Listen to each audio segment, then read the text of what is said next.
BNB spoilers. Should we assume a Luna recast is already in the works?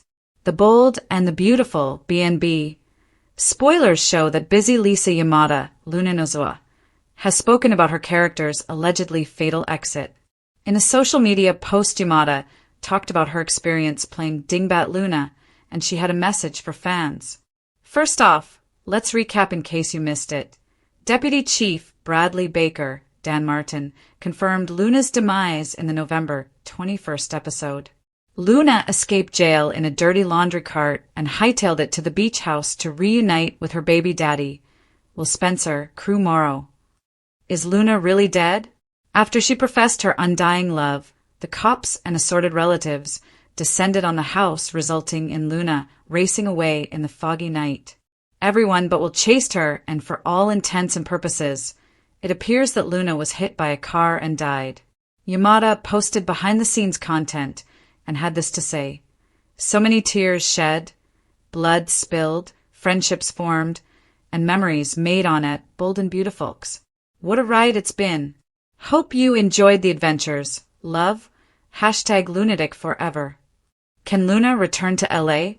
Executive producer Casey Kasperzik posted well wishes to Nozowa in the comments. "Lisa, it's not easy to create a soap villain that leaves such a lasting impact. But you truly elevated #bold and beautiful, making the audience love to hate Luna while appreciating your incredible acting talents.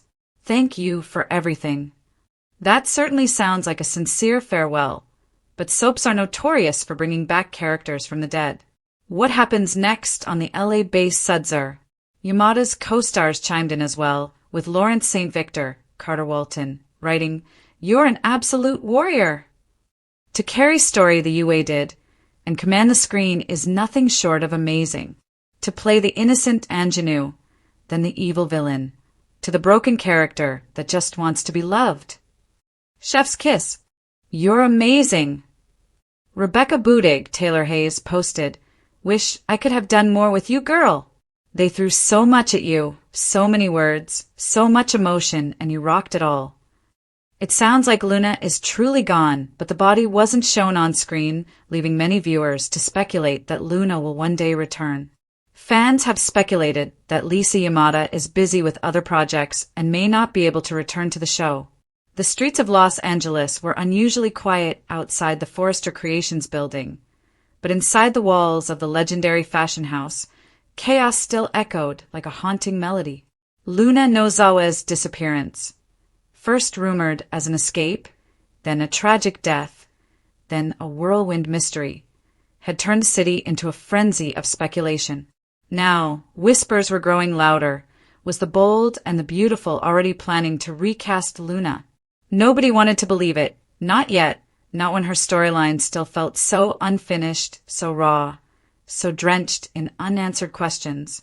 But in soap operas, as everyone knows, an absence rarely lasts forever. And recasts? They're practically tradition. The fans aren't quiet, they're demanding answers. The shock of Luna's exit, from courtroom drama to public scandal, had struck the fan base like a lightning bolt. Some believed she'd been wronged. Others criticized the writing. But one thing united them.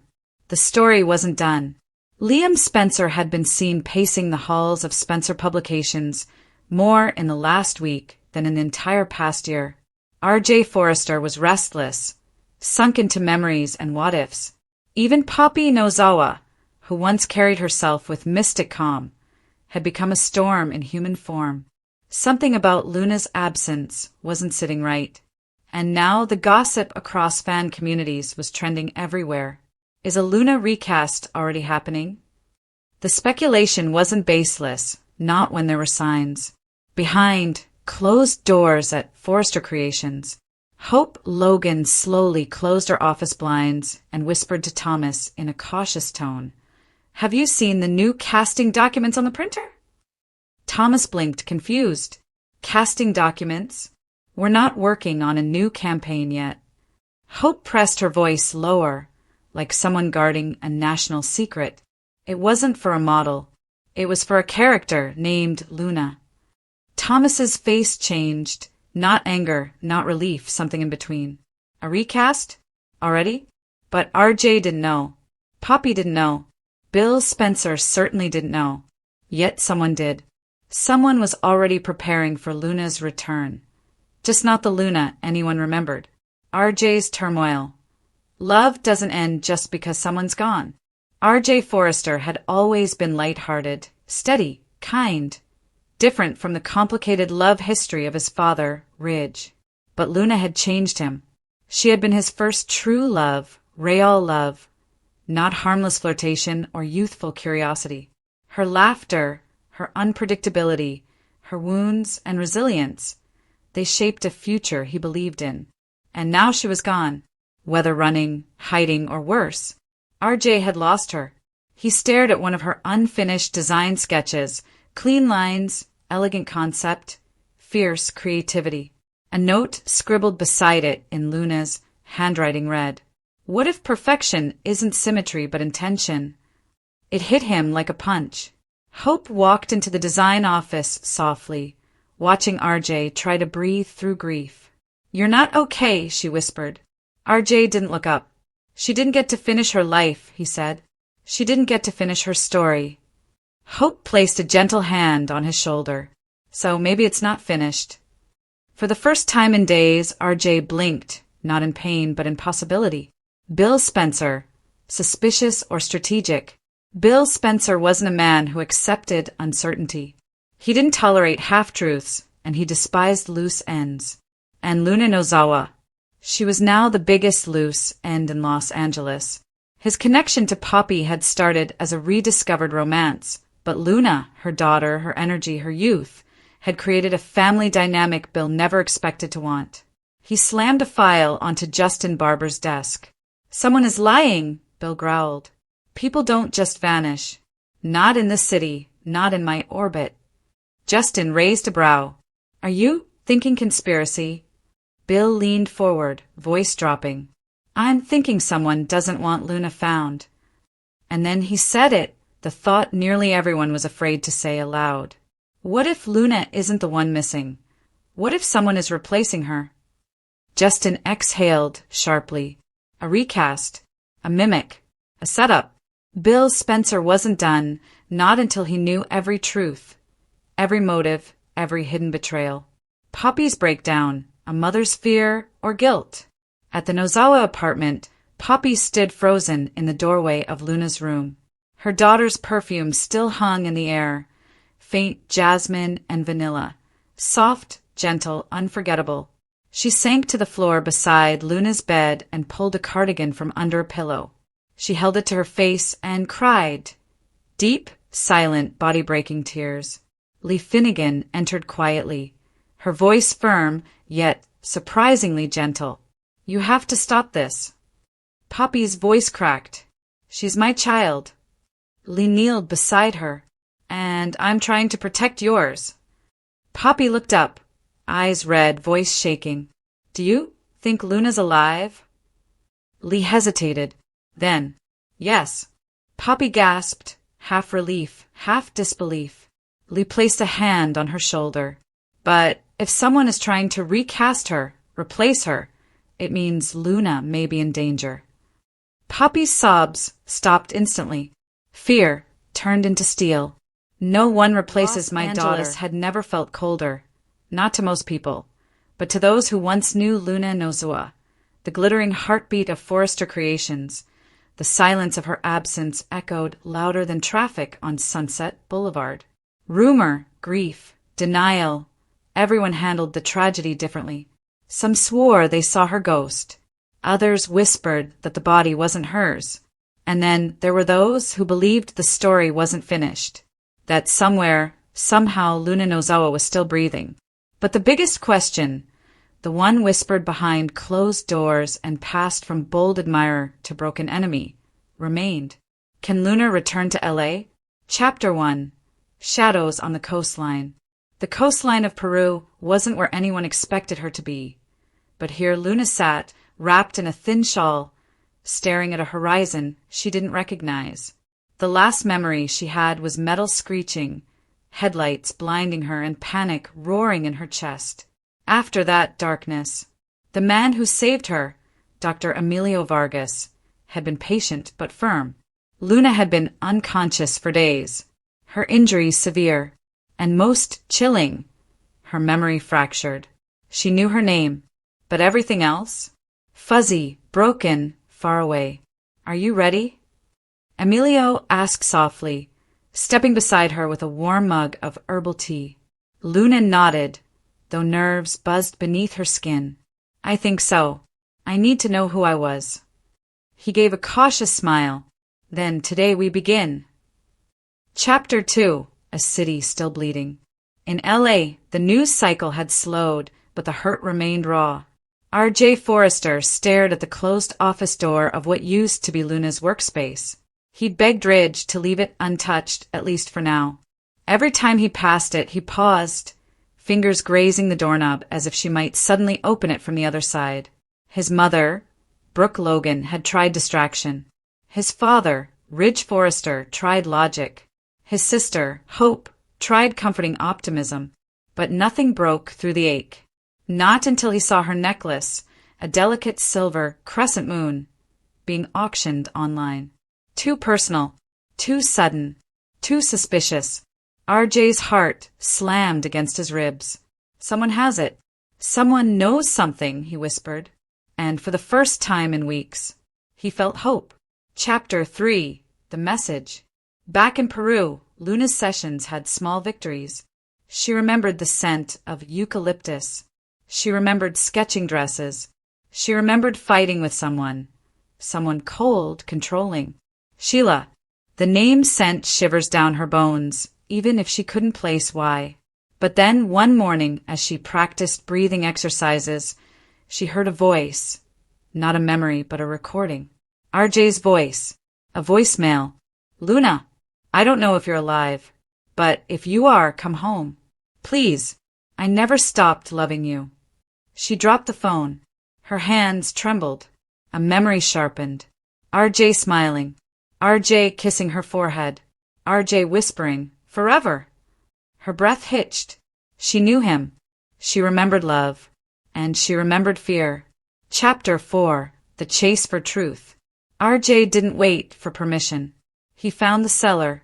He made the call. "Where did you get the necklace?" The voice on the other end hesitated. "That costs extra." "I'll pay." After a long pause, the answer came. "A clinic in Peru. A doctor had it." RJ froze. A clinic. A doctor. Not a morgue. Not a crime scene. A clinic. His pulse skyrocketed. She could be alive. Without thinking, RJ booked the flight. Chapter 5. The Reunion That Almost Wasn't. When RJ arrived at the coastal clinic, exhaustion battled adrenaline, but nothing slowed him. He burst through the doors, demanding answers. Dr. Vargas appeared, calm but guarded. "You're looking for Luna."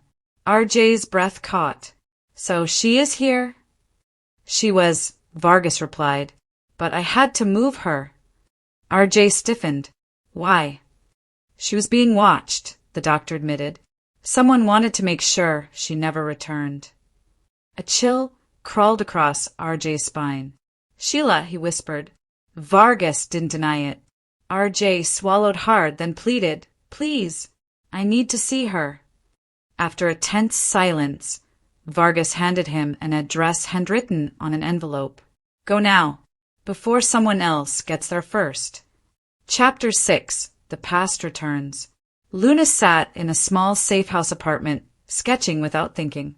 Pages filled with designs bearing familiar flair, Forrester elegance with no Zawa detail. She didn't know if she would ever go back. Did they want her? Would they blame her? Would they have moved on? A soft knock interrupted the spiral. She froze. Another knock. "Luna!" A shaky voice called. Her heart stuttered. She knew that voice. She opened the door. RJ stood there, eyes red, breath unsteady, hope etched into every line of his face. For a heartbeat, neither moved. And then everything did. RJ cupped her face. "Luna! Oh my God! It's you!" Tears filled her eyes. RJ, I didn't know if I existed anymore." "You do," he whispered.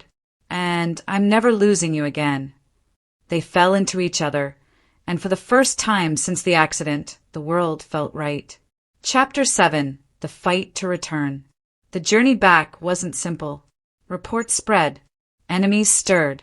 The Foresters were stunned, and emotional chaos exploded before the private jet even landed. Steffi questioned safety. Hope questioned timing. Brooke simply cried. But when Luna walked through the doors of Forester Creations, time stopped. Ridge stepped forward first. Welcome home. Carter followed with a rare smile. Donna hugged her tightly, but it was Katie Logan who whispered the words Luna needed most. You're safe now. Chapter 8. The Reckoning. But Sheila Carter wasn't finished. She watched from afar, jaw clenched, eyes burning with rage. Luna had survived, and Sheila hated loose ends. As the Foresters celebrated Luna's return, Sheila made a vow. If Luna is back in LA, she'll wish she never came home. Final chapter, a new beginning. Weeks passed. Memory therapy, counseling, love, and support gradually stitched Luna's past back together. Not everything was healed. Not every wound was closed. But she had her voice, her talent, her family, and RJ. One afternoon, standing on the runway of Forester's upcoming collection, Luna took a deep breath. She had been doubted. She had been lost. But now, she was found. RJ slid his fingers through hers. Ready. She smiled, a mixture of fear, strength, and destiny. Yes, I'm home, and I'm not running anymore. The lights went up. The Angeles woke beneath a hazy orange sunrise, the kind of morning that always seemed to signal trouble on the iconic CBS Sudzer based in the glimmering world of fashion, power, and dangerous secrets. The city looked peaceful from a distance. Cars humming across freeways, palm trees swaying against the breeze, and the towering Forester Creations building gleaming like a monument to glamour. But inside those polished walls, chaos simmered. Chapter 1. Rumors and Repercussions. Steffi Forester stood at the executive conference table, coffee untouched, her perfectly lined eyes fixed on the worried face of Carter Walton. So it's true? She asked quietly, voice edged with suspicion. There's chatter in the press already. Carter let out a slow breath. Not official publications yet, but bloggers, fan accounts, insiders. Someone leaked something. They're saying Forester is hiding a scandal. Steffi's jaw clenched. A scandal? Of course. This show thrived on scandal, affairs, corporate sabotage, secret babies, betrayals. But this time, things felt different. More personal. More dangerous. She tapped her nails against the table. Who's involved? Carter hesitated before answering. Zend. Hope. And someone unnamed. Steffi's brow shot up. Unnamed? Why unnamed? Is that a threat or a cover-up? No one knows, Carter replied. But someone wants the world guessing. Steffi stared toward the windows, framing the glistening skyline. In LA, secrets never stayed buried. Chapter 2. Hope's Confession. Across town at Brooks Cliffside Estate, Hope Logan paced anxiously in the living room, arms folded tightly against her chest. Her mother watched her with concern. Sweetheart, you're shaking, Brooke murmured. What happened? Hope sank onto the couch. It's happening again, she whispered. Rumors, accusations, everyone assuming the worst. Brooke sat beside her. Are you saying there's truth behind it? Hope swallowed hard. There was a moment, a mistake, a kiss, and now someone's using it to destroy us. Brooke stiffened. With Zend? She asked bluntly. Hope nodded. I didn't mean for anything to happen. I was vulnerable, confused, and now someone's turning it into a scandal. Brooke reached for her daughter's hand. You know how this world works. The second someone smells weakness, they attack. We have to figure out who leaked this. Hope stared forward, haunted. I think someone wants more than exposure, she whispered. Someone wants payback. Chapter 3. A return no one expected. Meanwhile, in a quiet, upscale West Hollywood condo, someone watched the chaos unfold from a sleek laptop. Headlines flashed on screen. Forrester Creations faces new betrayal scandal. Hope Logan's secret kiss? Insiders spill. The woman reading them smirked. Her dark hair fell over one shoulder, eyes glinting with satisfaction or maybe rage. She clicked open a private message. Phase 1 complete. They're panicking. Her response was simple. Good.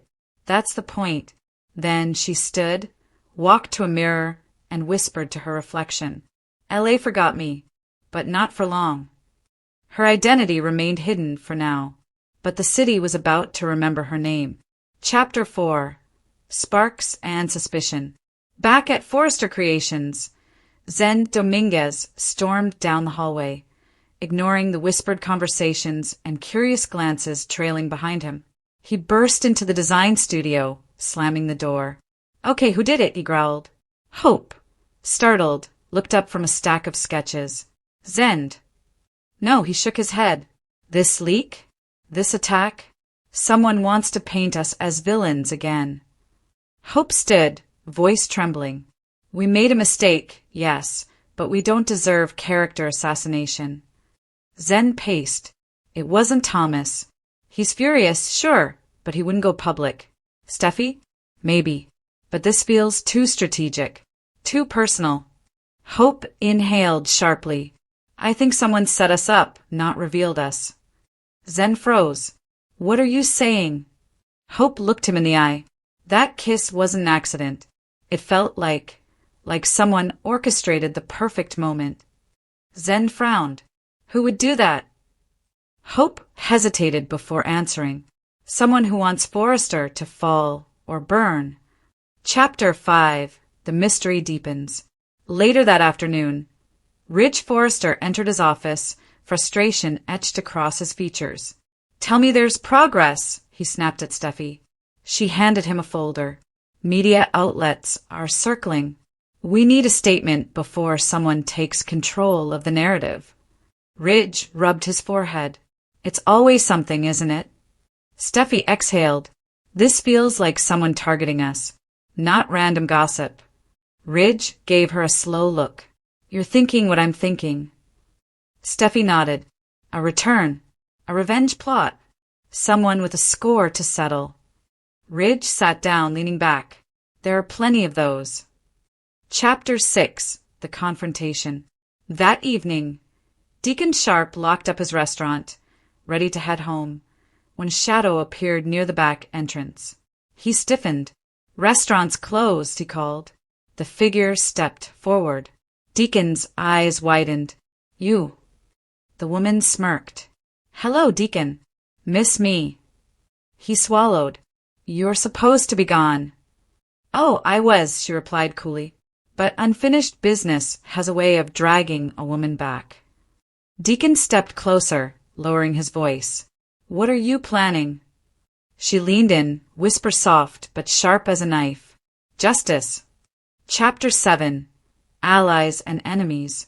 The next morning, Steffi received a text from an unknown number. Stop digging, or the next headline won't be about a kiss. It'll be about a crime. Her blood turned to ice. She instantly forwarded the message to Ridge and Carter. Minutes later, Ridge stormed into her office. This is blackmail. Steffi nodded. We're under attack.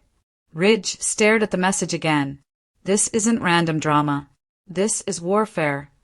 Chapter 8. The reveal begins. Later that afternoon, a press conference gathered outside Forrester Creations. Journalists shouted. Cameras flashed. Speculation spread like wildfire. Inside, the team prepared a statement. Hope's voice shook. Maybe I should be the one to speak. Ridge shook his head firmly. No. Whoever is doing this wants you rattled. Before anyone could respond, the glass doors to the lobby flew open. Security yelled. Gasps echoed. Cameras rapidly clicked. And there she stood, live, unexpected, commanding the entire room without even trying. Her walk was slow, calculated, confident. Steffi whispered, "Oh my God." Hope's eyes widened. Zen froze. Ridge muttered the name through clenched teeth. Sasha Theoret. The woman stopped just feet from the group, tilting her head with a venom-sweet smile. "Miss me, Los Angeles?" Chapter 9, The Bombshell. Hope's voice trembled. "You leaked the story?" Sasha shrugged. "I didn't leak anything. I exposed the truth." Zen stepped forward, furious. "Why? What do you get out of this?" She looked at him sharply. "Closure. Payback. Opportunity." Ridge crossed his arms. "You want money?" Sasha laughed coldly. "Oh no. I want something far better." Silence stretched like glass about to crack. Finally she spoke. "I want a position at Forrester Creations. And not just any position, executive level. Public. Permanent." Steffi scoffed. "Why would we ever?" Sasha held up her phone, voice turning lethal. "Because if you don't, I release the rest." Hope inhaled sharply. "There's more." Sasha smiled. "Oh, there's much more. Affairs, secrets, financial improprieties. Things even your loyal fans don't know."